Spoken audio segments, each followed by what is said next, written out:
Shri Gurubhyo Namaha. Hello everyone, a warm welcome to all of you to yet another session of Weekend Conversations. This is Nitin Sridhar, Chief Curator of Advaita Academy, and today we have a special guest, Shri Prashant Parekh joining all the way from Atlanta. Thank you for coming on our show, Prashant ji. Thank you for having me on. Yeah. We will just begin with a small prayer. सदाशिवसमारम्भां शङ्कराचार्यमध्यमाम् अस्मदाचार्यपर्यन्तां वन्दे गुरुपरम्पराम् ईश्वरो गुरुरात्मेति मूर्तिभेदविभागिने व्योमवद्व्याप्तदेहाय श्रीदक्षिणामूर्तये नमः भारती करुणापात्रं भारतीपदभूषणं भारतीपदमारूढं भारतीतीर्थमाश्रये विद्याविनयसम्पन्नं वीतरागं विवेकिनं वन्दे वेदान्ततत्त्वज्ञं विधुशेखरभारती.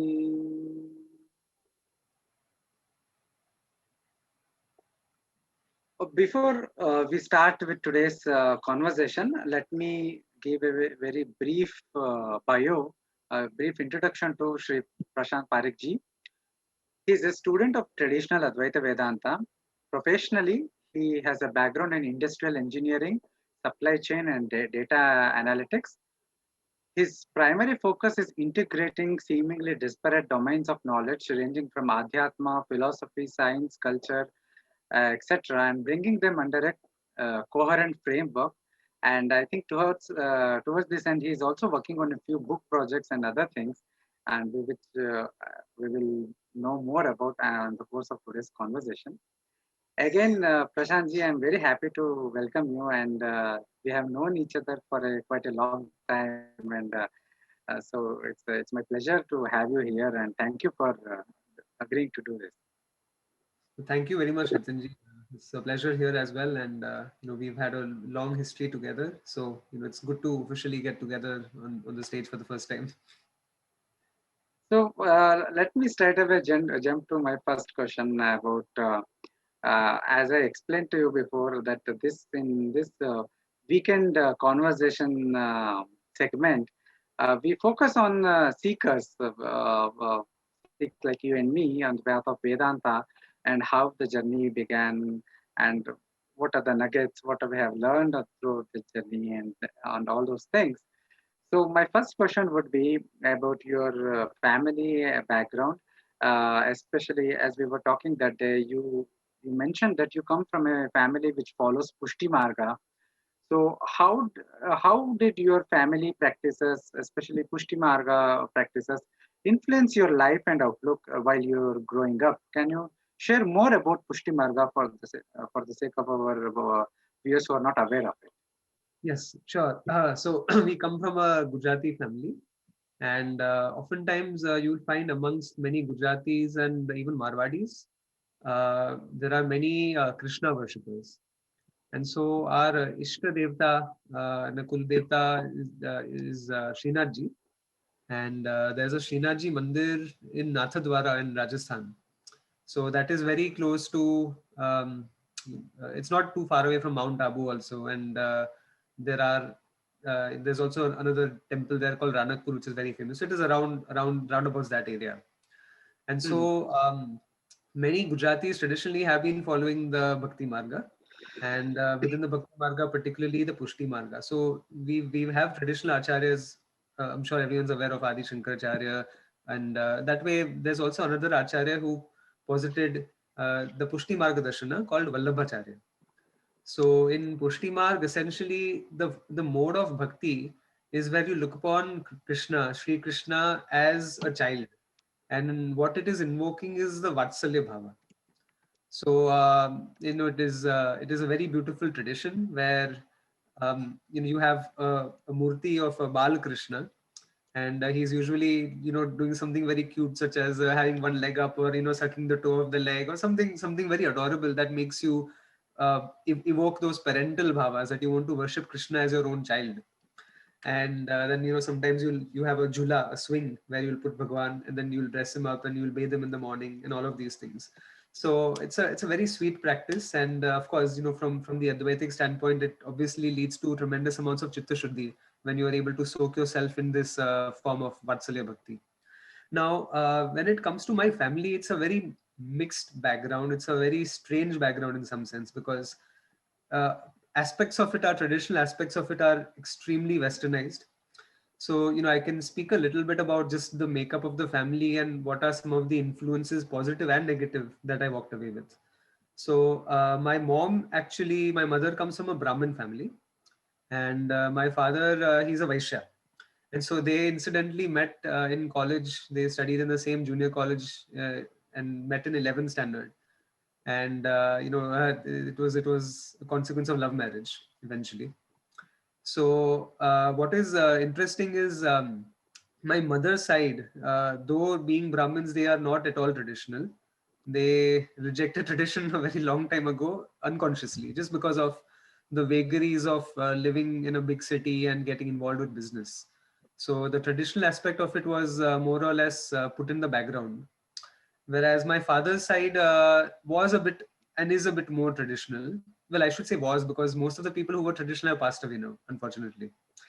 But so there was this dichotomy where my grandparents came to Mumbai at a very early age. Maybe they were 12 years old and they came to Mumbai from Surat. And my grandmother is from this place called Pardi Killa, Mhm. which is near Valsad. And so when they moved to Mumbai, again they brought a lot of tradition with them from Gujarat, from their small towns and the villages. But once they got involved, once my grandfather set up a business, he had to very quickly start working with people abroad in the 40s and 50s. And then he visited Europe. He did some business over there, and then he came back, and there was some deracination that took place over there.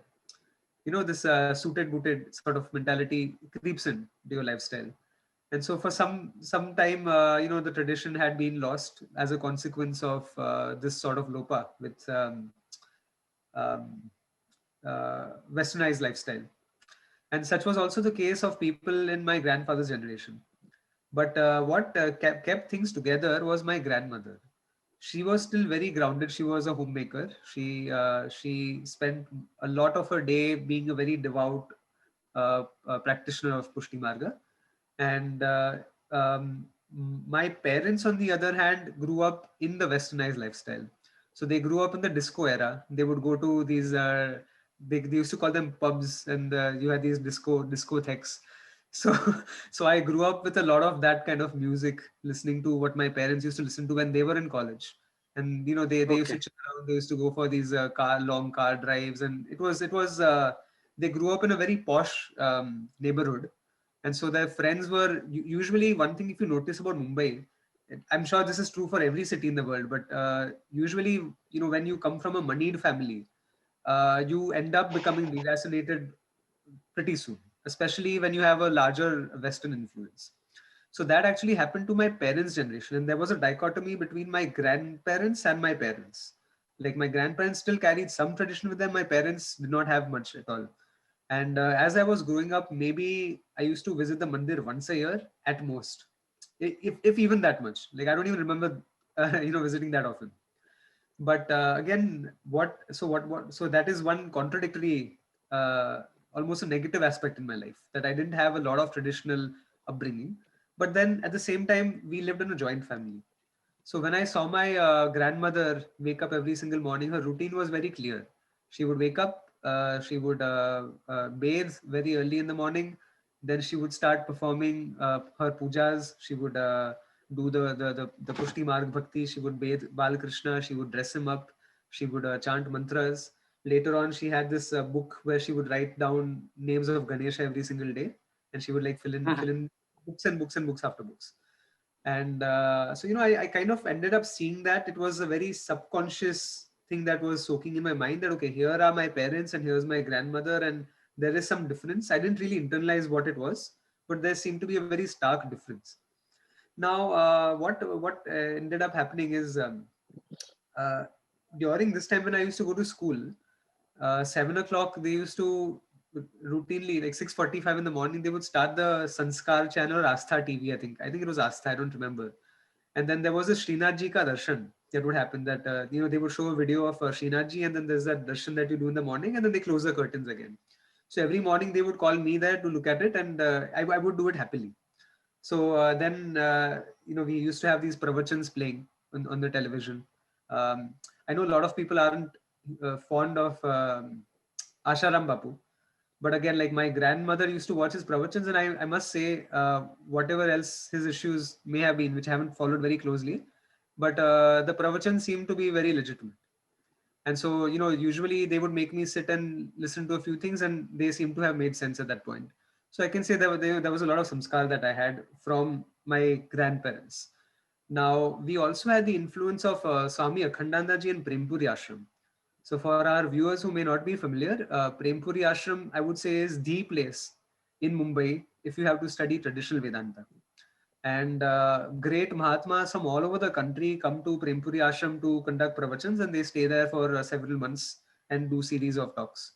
So there was some association of Prempuri Ashram again with my grandparents' generation. So I got a little bit of exposure where Mahatmas would come home for bhiksha and things like that. And so, we would host many acharyas also.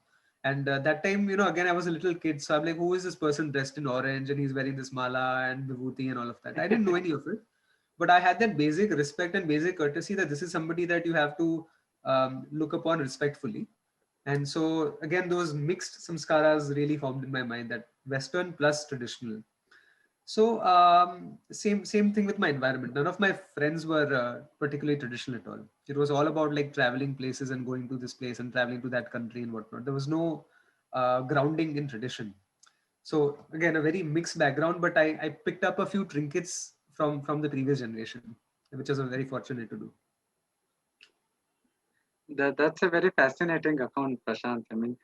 I think it resonates with all of us, lot of us, because we are in a generation wherein we are neither here nor there, and we all have to go through this process of self-discovery, and most of us are, start in a stage of deracination, and then somehow discover our dharma and adhyatma and everything. So I understand that in your exploring age times, when you are growing up, you were also exposed to Jainism, and you, for a phase of time, you were seriously studying and considering it, and but later, I think you decided to give it up and move towards Vedanta, if I'm not mistaken. So, can you share about that phase of your life? Yes, this is actually a very interesting story. So when I was around 18 or 19 years, again, I had come to the US to do my college degree, and I used to return home for sometimes summer vacations, sometimes Christmas vacations. So what happened is my grandfather was particularly ill at that point. He was 91, 92 years old, and just failing health, and things don't go really well at that age if you're diabetic and all. So he was more or less bedridden for that year. Now, when I went back for my winter holidays, my friends kind of coerced me into having a lot of fun with them. So we did all sorts of unspeakable and unmentionable things. We went drinking, we went doing everything, whatever you can think of in Mumbai. And my parents were actually elsewhere at that point, and so my grandparents were at home alone. So then what I this is very embarrassing, but it's worth saying that I decided to call my friends over on New Year's Eve. I said, let's have a booze party. so then we brought in all these drinks at home, and I locked the room, and then we were like playing music, and we were like having hookah and this and that, and it was a complete riot. Like, that itself can be one full episode, but I don't want to get into it. But then what happened is uh, I I was returning back to the US, and then I went in my grandfather's room, and what happened is something very strange occurred. When you look at somebody and you know that you're not going to see them again, but you realize it only in that moment, it's a very strange sensation. Like, it leaves you feeling very empty and hollow. So I went, and I was going to say goodbye to my grandfather, but I never thought that he's going to pass away, because again, we assume that people will be there forever. That sense of continuity is there, especially when you're a teenager. You're not very receptive to the realities of life. But then, as I was saying goodbye, like I was about to turn and leave, and he just held my hand, and he just held it for like 3 minutes continuously, and he just kept looking at me, and there were tears in his eyes. So then at that moment, it struck me that the reason he is emotional is because he knows he's not going to see me again, and this is the last time he's going to see me. And I felt the same for the first time, that my God, like, given your health, I don't think you will be around the next time I come back. And then I started crying because it struck me only then. And when I came back to the US, um, 2 months later, I was sitting in the room, and my father, I heard him sobbing in the living room. So then he came and he said that grandfather is no more, Dada is no more. So then it kind of struck me that my God, this actually happened. And then I went in I became very numb. I went in a daze of sorts. And then I started reflecting that, okay, see, I consider myself a logical person. I know that when you look at the world around you, everything is in order. Like, that much sense I had without any traditional bearing also. Like, it made sense that the world is in order, and there are certain immutable laws, and you can't create and destroy things. You can just transform things. So then I wondered for the first time in my life that if you can't create and destroy objects, what about life? Like, what about this prana? What about this essence that a person leaves behind? Surely it has to go somewhere. So then I obsessively started thinking that, where has my grandfather gone? Like, after leaving this body, like, where has he left? Where has the jiva transmigrated? And so I had a lot of questions, a lot of good questions, I would say. But then I went to the wrong people to find answers. So I went to one of my aunts. So I asked her that, see, this, we study our whole life. One thing I must mention as a segue, that whenever I used to go to sleep, we used to chant a mantra right from childhood. That was very good. Mm. That way, I always had astika bhava. Whether I consciously knew that I accept Ishvara or not, I always did, regardless of whether I was aware of it. So then I asked my aunt, ki, see, look, we've prayed to Bhagwan our whole life, but what exactly is this Bhagwan? Like, who is Ishvara? So she gave me some really, I should say, stupid answer. That Bhagwan is this huge being, and we are all inside his stomach, or some nonsense like that. And I made the mistake of assuming that this is the end all be all of Sanatana Dharma. That this, what you described right now, is the essence of Sanatana Dharma. It makes no sense. So I gave it up. Like, in that moment itself, I said, this is stupid. I can't accept it anymore. So then I kept asking these questions. Then I went on social media. I created a few threads. Ki, "Acha, tell me, who is Ishvara? What is Ishvara? What is the nature of reality? Where do people go after they pass, and whatnot?" So I got in touch with somebody who was a devout Jain, and apparently, given my lesser understanding at that point, the Jain answers were more appealing than what my aunt told me. In fact, anything that anybody would say would be more appealing than what my aunt told me. So it's not Sanatana Dharma's fault. So I adopted that for a couple of years. I started studying a lot. I got a lot of um, granthas from the Jain teachings, and I got very familiar and very acquainted with it. So that was my entry to Jaina Darshana. But then what happened is, those questions that I had, it seemed that Jainism is only stitching together a few ad hoc answers. It is not really providing a comprehensive system. It's kind of like putting a bandage rather than curing the problem of whatever it is that causes samsara to take place. And so there were too many models in Jainism. There were too many structures within structures. There were a lot of dravyas you had to talk about. And instead of answering questions, they just introduced more concepts. So it almost went into this infinite regress of sorts, that, okay, they're trying to make the system coherent, but they're not doing it by answering things, they're doing it by introducing things. And that seemed dissatisfactory to me, because it was, again, logically not a very good idea. This Occam's razor, they were opposed to the Occam's razor principle. Now, I remember distinctly asking one person, because we have something called static universe and dynamic universe. So Jains believe in a static universe, which is that the universe has been the way it is forever, stuck in the state that you see it. They don't believe that, okay, there was something, there was a point at which it manifests and then it becomes unmanifest. They didn't believe in those cycles. Their version of cyclic time is there. They call it kalpas, and they have like sargas and all of these things, similar to ours, but not the same. But when it comes to the universe, they say the universe is stuck in its place and there's no change to it. So then I asked one person a very basic question. I said, see, common sense tells me that if you have a static universe and there's a star, it has to eventually run out of fuel, whatever is fueling the star. So then he made some really dumb answer ki, you know, there are some entities sitting behind the star who pump fuel into it. And this, I said, "Nee, forget it. I'm giving this up slowly, slowly." But I had not completely given it up. And that kind of takes me to how Vedanta happened. So should I speak about that? I guess it's the next. Yes, I mean, I was coming to that next itself. How did your introduction to Vedanta finally happen, and who were the teachers who influenced you and inspired you? So you can take that up. You can continue. So this is actually connected to this Jain thing. Like you don't give something up that easily.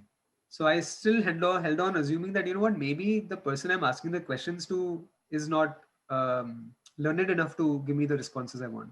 So I held on to this Jainism for a while. Now I went back to Mumbai again. This was during my summer holidays. And I bought a lot of books on Jainism at that point. What happened is my aunt, one of my aunts, the other one, she took me to Prempuri Ashram for the first time.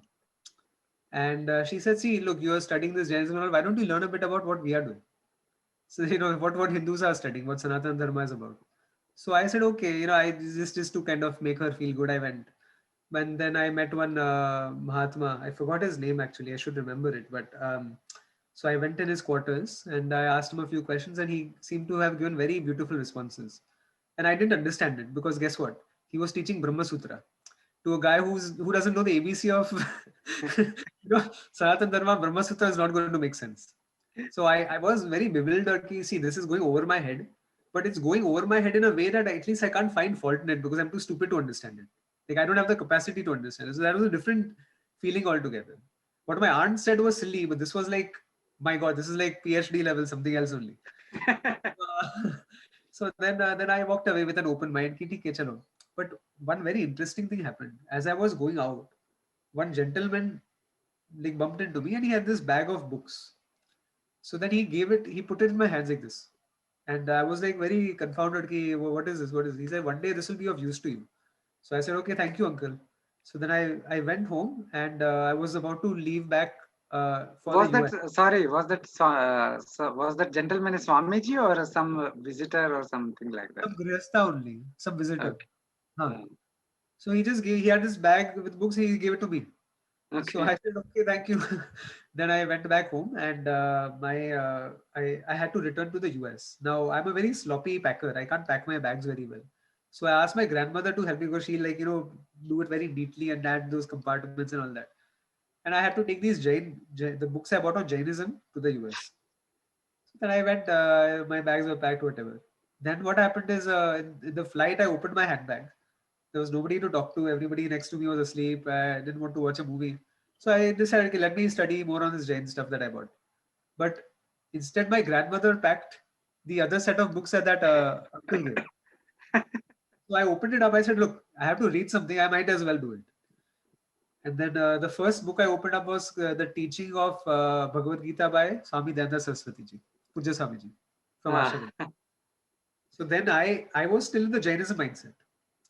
So I decided, okay, let me take my pen off and pen out and let me start making critical notes of how bad Sanatana Dharma is. But by the end of, I read the whole book almost in the flight, I would say. And by the end of it, I said, "Ye to kuch aur hi hai. This is something else. The level here is, I underestimated it." He made so much logical sense. It was so clear. He unfolded it like a master teacher. Like no teacher could ever unfold it. That's how Samidanda unfolded it. He clarified all of my doubts. I said that from here on, there's no looking back. Like this is it.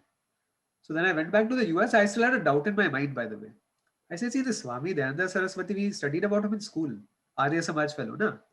But then I knew something like he's against Murti Puja and this and that. And then in the book, I saw that he talks about worshipping Ishvara and worshipping forms and this and that. So I got very confused for some seconds. I said, let me look up like who's this Swami Dayananda, and it happened to be the contemporary Swami Dayananda, not the past one. So there, for the viewers, just to be very clear, there's one Arya Samaj Swami Dayananda who was a social reformer, and there's one Swami Dayananda Saraswati Ji of Arsha Vidya Gurukulam who was born in 1930, and he attained Mahasamadhi about 5.5 years ago. So we are talking about the latter Swami Dayananda. So then I came back to the US and I went to YouTube and I obsessed myself with looking at his videos, and I said, yeah, this is the next level uh, beauty. This is the truth. If this is not true, life is not worth living. That's how much Shraddha I had in Vedanta at that point. And that's how Vedanta happened. That's wonderful, Prashant.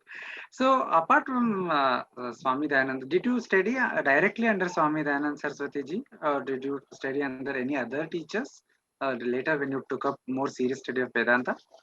Yes, so I studied, I won't say like directly under Pujya Swamiji, but I studied with him in his presence. From 2010, I met Swamiji. There's a very personal story involved and it gets a bit mystical, so I'll probably skip that. No, please go ahead, please share. Okay, fine. So then what happened is in 2010, my father was very, he had pancreatic necrosis, which is a very acute illness. And the survival rate is like 3% or something for that, like very, very low margins of survival. So anyway, at that point, I had just been introduced to Vedanta through Swamiji, and somehow I made this sankalpa in my mind that if my father gets well, we will all go to Pujya Swamiji to take his darshan. So what happened is Pujya Swamiji had come to Sailorsburg, USA, where his ashram is, and this was his 80th birthday, the Shatabhishekam. So dignitaries from all over the world had flown. They sent a letter from the White House, and the Art of Living people were there, and the Buddhist monks were there to pay their tribute. The Jews had come. Everybody. It's like anybody you can think of was there, and there was a huge tent set up, and it housed like more than 1,000 people. So we also this very busy occasion, and I had no idea who Swami Dayananda was. Like, I had never met him, and he had no idea of who we were. But at the end of when you give a pravachan or whatever, you are supposed to touch the feet of the acharya, or you're supposed to pay your regards. But there were too many people there. So what happened is he went to his kutia, and a small group followed him afterwards, like maybe like 20, 30 people. So we went along with that group to seek his blessings. Then when my father, he touched Pujya Swamiji's feet, Pujya Swamiji put his hand on his shoulder and he said, how are you feeling now? And so my father said, Swamiji, I'm well with your blessings. And he said, don't worry, everything will be fine. A person who's never met us, who has no idea of who we are, but he says, how are you feeling now? Don't worry, everything will be fine. Right? And it's almost like he knew that we have come here to meet him because we were fulfilling the sankalpa that we took. So that time I stayed back at the ashram for a few days. Then I went back the next year. I went back 2 years after. And then I met him again in 2015. So in 2012, I spent a couple of weeks at the ashram with Swamiji. And he had many students. So I cannot say it was one-on-one teaching, but I attended his pravachans and I sat with him in satsang and asked him a lot of personal questions also. So I was very, very graced by his direct presence and his direct influence in my life. Along with Swami Dayananda Saraswati ji, I also had the pleasure of studying for a few years under Swami Brahma Pragnanda ji, who's based in Mumbai. And she's a student of her Acharya Swami Brahma Vedanta ji and also Pujya Swamiji. And Pujya Swamiji is Brahma Vedanta ji's Acharya as well. So she studied both under her Guru and her Guru's Guru. I also studied under Swami Atma Prakash Ananda ji, and she's based in UK. She's also a brilliant teacher, very traditional, very learned, and Swami Swatma Vidyananda ji. So these are some of my primary influences from Arsha Vidya, and we also had a family connection with Swami Pratik Bodhana ji because of his Prempuri influence. Swami Pratik Bodhana ji is a student of Akhandananda Swamiji and Pujya Swamiji both. So we knew each, not me, but my family knew Swami Pratik Bodhana ji, and so we had that very close family connection with him. And besides that, I would say I studied under Swami Paramathananda ji, but indirectly through his pravachans. And this is Arsha Vidya overall. Outside of Arsha Vidya, I am heavily influenced by Sringeri, by the Puri Jagat Guru, and also by Maharaj Akanda Swamiji. So these are the main influences. And also one of my gurus, Swami Divya Chaitanya of Kailash Ashram. So just to give some insight, Kailash Ashram is the one of the premier so-called institute is not the right word, but one of the premier gurukulas where Vedanta is taught in Bharat today, and it really produces some of the most brilliant, learned, scholarly teachers that you will find. So Pujya Swami Ji is also a product of Kailash Ashram since he studied under Swami Tarananda Giri Ji. Oh, okay. That's wonderful. You have a very wide range of exposure and different gurus and the different styles of teaching, I would say. So, moving further, Can I have I one want to comment? ask you, yeah, yeah. So I don't know whether it's a strength or a weakness. I would say it's a personality thing because some people say you should stay committed to only one teacher, and you should have that long history with one teacher you build under. And it's not that I can't do that, but at the same time, I see myself as a mongoose who kind of like picks up bits and pieces from here and there, which could also be perceived as a weakness. And I'm still trying to figure out what's the right thing to do. So I think it depends upon the person to person. It's. I remember reading about Swami Rama, who had one main teacher, but he also learned from a lot of different teachers. So I think this is a very common thing also in the tradition. Anyways, moving further, I want to ask few questions about Vedanta and how it is perceived today and some of the fundamental issues. One of the issue I find is in the recent years, especially we have seen a kind of a trend of what I would call as pseudo Vedanta. A trend which promotes this I am spiritual but not religious discourse.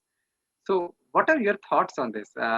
And why do you think that Vedanta has been so much subjected to so much distortions and uh, perhaps perversions in some cases? And what could be the possible solutions to counter this? so this distortion, if you will also observe, it has more to do with people who study Advaita Vedanta than any other form of any other darshana. And the reason is that, first I would say a philosophical reason is Brahman is very abstract. Brahman is not very concrete. Like it takes a certain level of imagination and a little bit of um, intelligence and a lot of viveka shakti to be able to put your mind around Brahman. I mean, it's not an easy thing to Yes. do. It means everybody begins with understanding and thinking that, okay, they know what Brahman is. Sarvam Kalvatam Brahma, all that is Brahma, Satchitananda Brahma. Like they'll use these words as buzzwords. But it's very difficult to actually know in depth what the meaning of each of these words are. Like that's and the reason I say this with a lot of confidence is because I have been running this distribution group on Advaita for several years now. And I've been talking to a lot of people who are either my Guru Bhais and Guru Bahans or people I've studied under or whatever. And routinely, like people think that they understand it, but they don't. Like there are always some major loopholes in their way of thinking about Ishvara. So the reason is ki Brahman is not rooted to a form. And that is why if you look at Pujya Swami Dayananda Ji, in the last, I would say almost 10, 12 years of his life, he would not so much focus on Brahman, but he would speak more about Ishvara. He would always say that build a relationship with Ishvara because the concept requires the form. The idea cannot, it's almost like take a CD or a tape. It has this abstraction that's embedded within its magnetic field or whatever, and you're able to play it back, but you require that substratum upon which it can rest. And so when people often take to Advaita, they skip all the other necessities related to dharma, related to customs, festivals, culture, bhakti, karma, all of these things, they give it up because they somehow feel, see, if this is the end goal, why suffer all of that other nonsense, what they call. And so that has led to now this neo Advaita that came about. I'm not going to get to the Neo Vedanta territory because we know how controversial that gets, but we can all agree that there is something called Neo Advaita, where people just somehow take the final conclusion that you are Brahman and they skip everything else.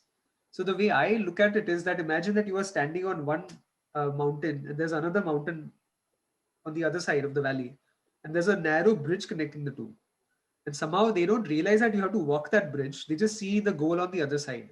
And somehow they think that by looking at it, they have reached it, but they don't look at the sadhana and the bala that requires, the prerequisites, the sadhana chatushtaya. All of these things, the karma yoga, the chitta shuddhi, the antakarana, ekagrata, those things are completely skimmed over and they are dismissed. And so it becomes a very deluding thing. And so I would say more than any other thing, Advaita, we would consider as practitioners, as followers of Advaita, we can say for a fact that there's nothing higher in terms of knowledge than Advaita. It is the highest form of knowledge, it's Paravidya. But it also comes with a risk for a person who's not prepared to understand it well, because they require a whole preparatory set of traditions. And what you mentioned about the spiritual but not religious, I call these people escapist Hindus. So there's a very nice example. You know, it relates to this whole thing about the world as an image or a world as a projection. So once Pujya Swamiji made this joke about the Mithya elephant. So what happened is there were two ministers who were serving a king, and one day the king had so one minister was an Advaitin, the other was a Dvaita person or somebody. So the king and his retinue, along with the ministers, they went to the forest for hunting. So as part of that hunt, what happened is suddenly, you know, this Advaitin fellow, he became very alarmed and he started running. Like he started running in the opposite direction, and he said, "Chalo, chalo, bhago, bhago, hathi, hathi aa raha hai." So then, you know, there's an elephant charging. Let's run and save ourselves. That's what he said. So then he ran away, and everybody else followed, and everybody was safe after that. So when they returned back to the kingdom, this Dvaita minister would look at every opportunity to find faults with the Advaita guy. So what he says is, when they are assembled in court, he approaches the king. He says, "Look, this Advaita guy says that everything is mithya. The whole world is a projection and this and that. But he was the first one to run when he saw the elephant." So then the king looked at this Advaita fellow. He said, "See, what this person says is right. How do you defend yourself?" So the minister, Advaita minister, said, "My lord, what you're saying is correct. That you know, the world is mithya, and the elephant is also mithya. But where did I say that my running was satyam?" Running is also mithya only, na? So, so in this example, there is a world that is out there. It is governed by certain laws, and as long as you find yourself embodied in this physical situation, you have to follow those rules and regulations. So I'll give another example which our generation can relate to. When you play a video game, you know that if you played Super Mario Bros. Growing up, you know that Super Mario is a mithya character. You know that the video game is also mithya. But until and unless Mario follows the rules of the game, he will die. So if you find yourself in this physical world, you have to follow the rules or you die. Or you create some disturbance and you'll cause pain to yourself. That's the law of dharma, essentially. And you know, I often try to jab these neo-Advaitins a little bit. I'll say, see, everything is mithya. Why don't you eat mud instead of food? Right? Why do you wash your hands after using the restroom also? Why do you do that? Who cares for germs? It's all mithya. Whether you live or die is also mithya. So what happens with these escapist Hindus is that everything is mithya only when it comes to dharma. But when it comes to the artha kama pursuit, everything is satyam. So I always find hypocrisy in those small things. And the reason I seem a little bit annoyed by that is because I run this Vedanta study group distribution list. And anytime I try to speak about dharma, there will always be somebody who says, "Look, we are only here to study Vedanta." And I say that please leave this group. You're not ready for it. If you can't uphold basic dharma, that Hindus are under attack, our temples are being mismanaged by the government, secularism is a problem. If these basic facts you cannot see in life, forget it. I have no patience.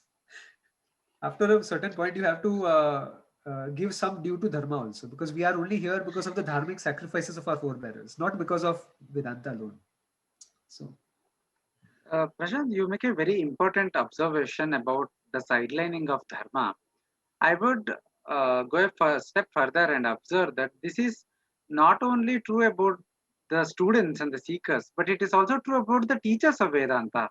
I have found many teachers who teach Vedanta, but completely sideline Dharma Shastras. Especially Dharma Shastra is a untouchable thing today in the entire discourse, be it political, be it social, be it even philosophical.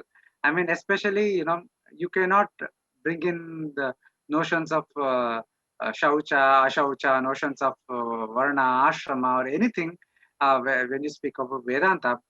Only people who only the traditional centers of learning, like traditional Vedantic mathas and all, they alone seem to be holding on to the the dictates of the Smritis and Dharma Shastra to some extent, to whatever is possible, and teaching them. But the rest of the Vedanta world has completely abandoned them, sidelined them, and they don't, even the teachers don't want to touch them. So, what, and I find this problematic. What is your assessment of That's absolutely true. The reason I didn't mention it is because then there's so much to be controversially spoken about on this matter. But I mean, I've seen this for the last many years now, that somehow we've isolated Vedanta and put it in a silo and separated from Dharma. And the thing is that Vedanta cannot exist in a vacuum. It is supported by Dharma. Um, this is true for many teachers, as you say also. Now, I would also say that when it comes to the traditional mathas, yes, they are the ones who are upholding the Dharma Shastras and the Shaucham and all of these other principles that we follow. I would also like to humbly suggest that they also have a little bit of work to do, because they have not been able to exert the same amount of influence in the world of chaos as much as some of these other opportunistic acharyas have. Now, without taking too many names, we know that there are super gurus and mega gurus today, and they've been able to tap into a huge crowd of people who are wanting answers, people who are desperately seeking answers, but people who may not be necessarily coming from the same traditional background as what would be expected of some of these pitams. Let's say there's a person who, let's take my own example. I can guarantee that if I had started off with a pitam, I probably would have given up Vedanta a long time back, because it would just be too taxing for me to make that leap from one lifestyle to a different lifestyle. It's like a quantum leap altogether. There's not a gradual progress. But because I was able to make these micro steps from teacher to teacher to teacher, I could see, now I can relate with the Shringeri Acharyas and the Puri Jagat Guru, and I can see that what they say makes a total sense. But it requires a little bit of gradient that you have to walk on. Rather than climbing a steep mountain, you require a gradient sometimes. So then it begs the question that, are these other acharyas essential or not? And I would say some of them are not essential. Some of them are actually causing more harm than good. But then there are some acharyas who may not be particularly traditional, but they are causing more good than harm. So one has to be a little bit world wary also. Like, you have to be a bit aware of some of these political scenarios that are taking place outside of India. What are the things impacting Hindus? Because it is one thing to propose that, okay, these are the Dharma Shastras and these are the things you have to follow. But to be politically savvy is also required today.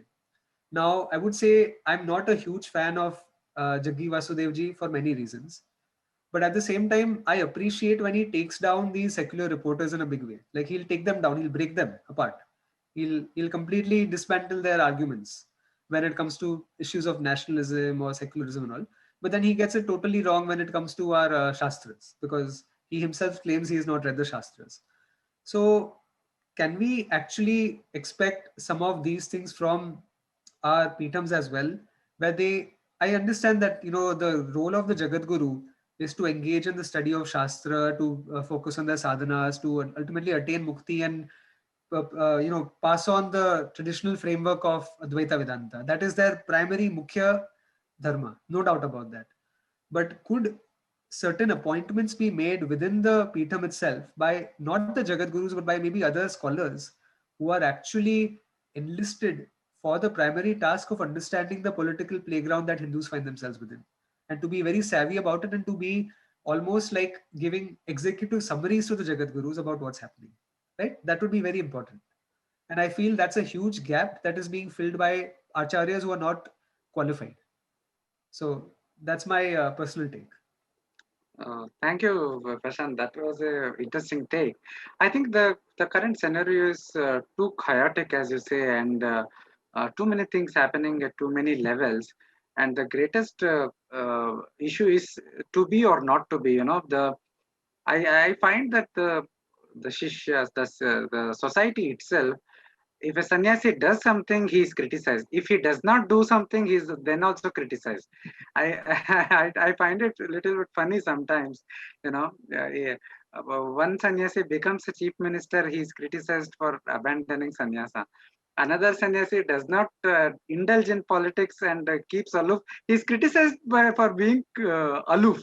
So, That is so Hindu civilization is in a very strange phase, and I think part of the problem, it is beyond the scope of this discussion, but I would just make a point that somehow people don't want to take responsibilities, and they want to put those responsibilities into hands of acharyas. I mean, they say acharya is not doing this acharya is not doing that. But the question is, what is you doing? I mean, that is the kind of cognitive dissonance that is prevalent in the whole Hindu society, and that needs to be addressed as well. so. But yeah, yeah. Yeah, that's a very important point that you raise. And the reason I feel it shouldn't come from the acharyas, but it should come from their associated pithams. And here is why. Let's say if you take up a political cause, Nitinji takes it up, or Prashant Parekh takes it up, or somebody that we know takes it up. It won't have the same legitimacy that we carry as it would if it were coming authorized from a pitham. So my suggestion isn't that the sannyasi Mahatmas who are adorning the Shankaracharya mutts, that they should be politically savvy. What I mean to say is that those ashrams should somehow provide the right funding, the right infrastructure, the right grounding for other, you can call them vidwans maybe. You can have like grihastha vidwans also, who are not sannyasis, who are engaged in this to understand what is happening to Sanatana Dharma. Now, we all know the example of Swami Vidyaranyaji, of how he managed his affairs even prior to sannyasa. And then, of course, the establishment of the Vijayanagar Empire was a great victory that protected parts of southern India from the Mughal onslaught. And that's why a lot of culture and tradition has not been completely destroyed because of the Vijayanagar Empire to a great degree. So that way, like if there can be institutions associated with these pitams where there is information flowing without actually having the acharya to commit a large amount of time to these activities, that would go a long way. Because the way I see it, when I perceive the word Jagat Guru, I take it somewhat literally that you are the guru of the entire Jagat, and somehow you have to spread your reach outside of those very narrow circles. So it's not the fault of the Jagat Guru so much as it is the fault of the followers who are not able to volunteer. As you said, that we have to take the onus, but there should be people associated with the Pitam who are ready to take on such responsibilities in association with the Pitam without actually disturbing the gurus. So that would be a Definitely, very definitely.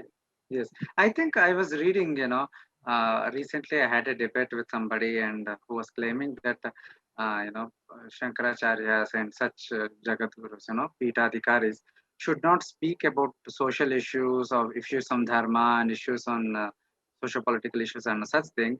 And they, being a sannyasi, they should be completely aloof. But I noticed in the what is this the text that Shankaracharya ji, the Adi Shankaracharya ji has given, the Matamnaya text for governing the four matas and how the Peetam has to be run. There, one of the duties for a presiding Shankaracharya is to do the dharma prachara, is to ensure that the Varnashrama dharma, for example, is established. So the Shankaracharya was clear that the Peethadipati is not simply a teacher of Advaita or not simply a sannyasi, but is a sannyasi who has a duty for the establishment of dharma. So what you say makes a lot of sense, and I'm sure things are changing in the matas. We have a good example of Puri Shankaracharya commenting on various issues. We may agree or disagree with him. There are a lot of issues we may not disagree, but it is important that a traditional point of view on issues are put out, and that is what I think you are also yes. saying. So we are almost coming to a conclusion of the session. We have a few more minutes, so I want to take up 2, 3 questions very quickly.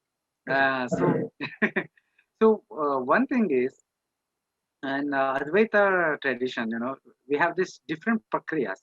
Like we have this Srishti Drishti Prakriya, the Drishti Srishti Vada, the Ajati Vada.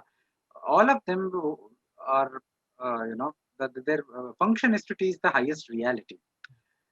But however, it kind of leads lot of beginner students to lot of confusion. In a sense, most of the people I have seen, they cannot connect to Drishti Srishti Vada or Ajati Vada especially, and they are more rooted to Srishti Srishti Vada. And if they come across anything that is outside of it, somehow it kind of gets confusing.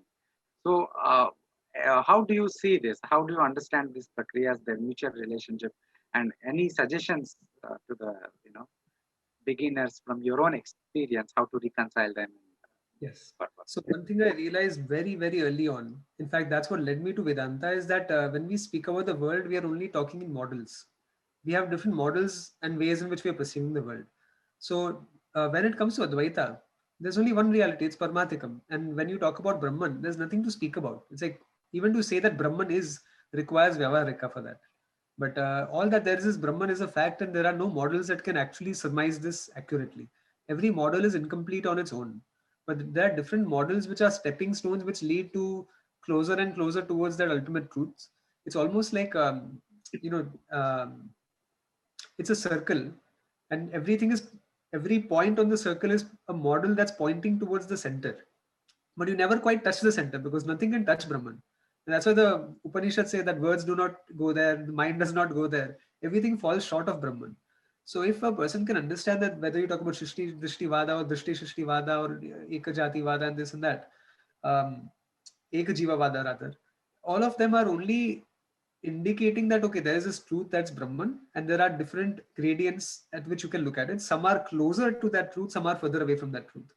And this is illustrated very beautifully by my Guru Swami Divyachetanaji. So when I first, earlier on I attended his pravachan, he made a statement which made me think for 2 minutes about like how to understand it. He said that for the Uttama Adhikari, there is only Paramathikam. For the Madhyam Adhikari, there is Paramathikam and Pratibhashikam. Okay. And for the Manda Adhikari, there's Paramathikam, Vyavaharikam, and Pratibhashikam. So for a second, I thought, wait, did he switch the order between 2 and 3? Yeah, that thought came in my mind. But I said, no, of course not. He's a great Mahatma. He wouldn't switch the order. I don't understand it. Then I understood, okay, the Uttamadhikari sees there's nothing other than Brahman. The Madhyamadhikari sees that there is Brahman, but there's also superimposition taking place. And for the Manda Adhikari, there is also this Vyavahara that you have to deal with, the Satta, Vyavaharik Satta. So therefore, depending on what level you are at, and also depending on how acute your understanding of the Shastra is, each of these models can take you to a level further. So they're just different models, that's all. There's no contradiction. That is very beautifully put. I think the illustration by Swami Divya Chaitanya ji is wonderful. It completely captures it. So another quick question is, you have studied under different teachers. You have seen different teachers. So this is what are some common mistakes that seekers do while approaching a guru? You know, uh, what have you learned perhaps from your own mistakes that you committed? Oh boy, I've learned so much from my mistakes because I've committed so many mistakes. But I can say a few of them. See, first is that we all, at least myself and many people I know, we come up with our own preconceived notions about the process of how knowledge should be unfolded. We go with our own conclusions about this is what it should be. And when the Acharya does something differently, we get flustered as a consequence. So that is a big problem. We should let the process do its work. We should be silent witnesses to the process of the Acharya unfolding the pramana such that the knowledge can take place without creating too many obstructions of our own. So definitely one should not suspend the intellect. The intellect has to be ready and present at all times. But that opposition, that okay, wait, that lack of shraddha, or wondering at what point will the Acharya get to the main point, or okay, I've already heard this before, what about it? Those kinds of things should not be in the way, because I learned the hard way, the difficult way after committing these errors, that only when you expose yourself completely to the Shastra Pramana can knowledge take place. And slowly, slowly, you will find that this avidya gets chipped away. So I'll give you one example from a movie, and this will hit home for a lot of our viewers also. There's this 1984 film called Karate Kid. And so over there, this Daniel De Russo, who's the main character, he studies under this old karate master, Mr. Miyagi.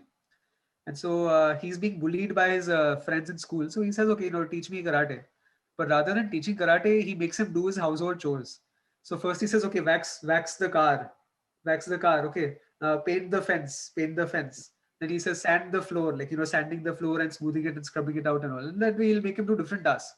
So after 4 or 5 days, this guy gets very fed up with it. I mean, he says, look, I came here to learn karate, but you are actually using me just to get your household work done. And so then Mr. Miyagi calls that guy, come here, Daniel. So he's like, yes, tell me. He's like, show me wax the floor.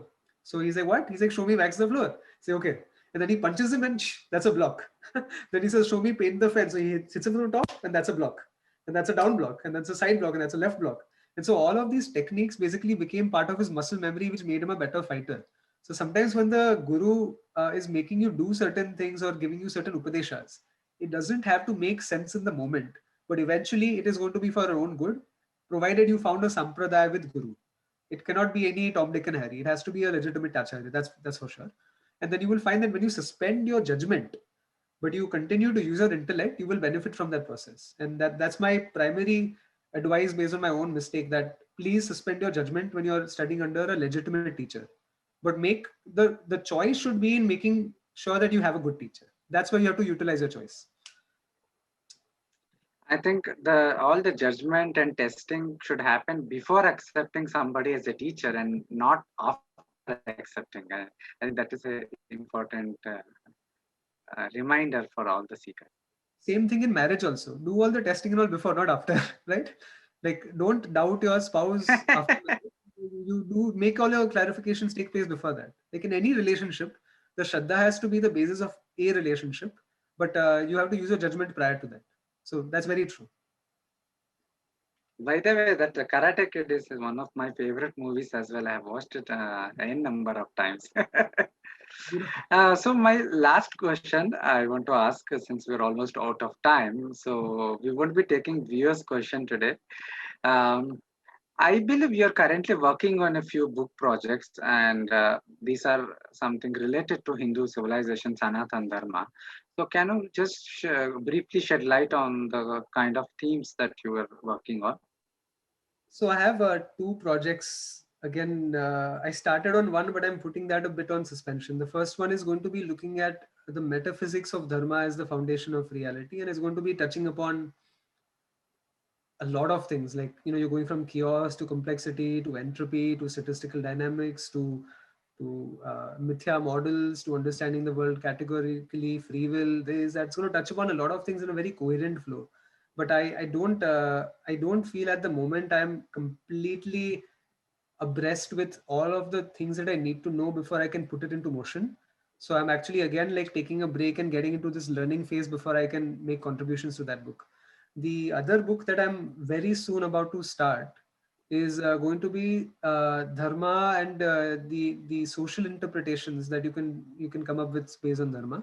It's going to use a lot of data-driven analysis. It's going to use our Shastric principles to basically solve some of the conundrums that we have. What are the economic conundrums? What are the social conundrums? What are the philosophical, ideological conundrums that we have that we are trying to sort out? Whether it could be topics of homosexuality, it could be topics of whether capitalism is a better system suited compared to socialism, all of these things. And we're just trying to make it very like data driven, very dharmic, and it has to ultimately have some of its basis in what our shastras say. So again, these are 2 very ambitious projects. It may take maybe half a decade or more to even put through, but that's where the direction is going. And if nothing else, it would just be a personal sadhana for me where I can learn something more. So the second book, I would be working with one of my co-hosts of Samvada, Viduleka, on the second book on society and dharma. Wonderful, Prashantji. It was I am I say all the best for all your endeavors, all your book projects and Samata and everything. And this was a very interesting, very uh, enlightening conversation. And I hope we can see you more on our Advaita Academy's programs in future as well. Mhm. So, and on the behalf of entire Advaita Academy and all our viewers, I want to again thank you for agreeing to do this interview. Thank you very much, Nitinji. It's been a pleasure knowing you for the better part of the decade. And I also want to close off by saying that what Nitinji is doing is fantastic work. He's, doing a great seva to Sanatan Dharma as a whole by putting his efforts into so many directions. He's writing books. He's the curator of Advaita Academy. He's worked earlier with Indic Facts. He's basically dedicated his life to the cause of Sanatana Dharma and for the sake of our Hindu brothers and sisters. So that's a huge deal. And so please keep it up, and thank you for all the good things that you're doing as well. Thank you, Prashantji, for that long praise. So, with this, viewers, we come to a conclusion of yet another session of Weekend Conversations. Follow us on Twitter, on Facebook, and we have a Facebook group as well for discussion. Join there as well, and we will keep you posting on more programs that we bring every weekend. Shri Guru Pyo Namaha.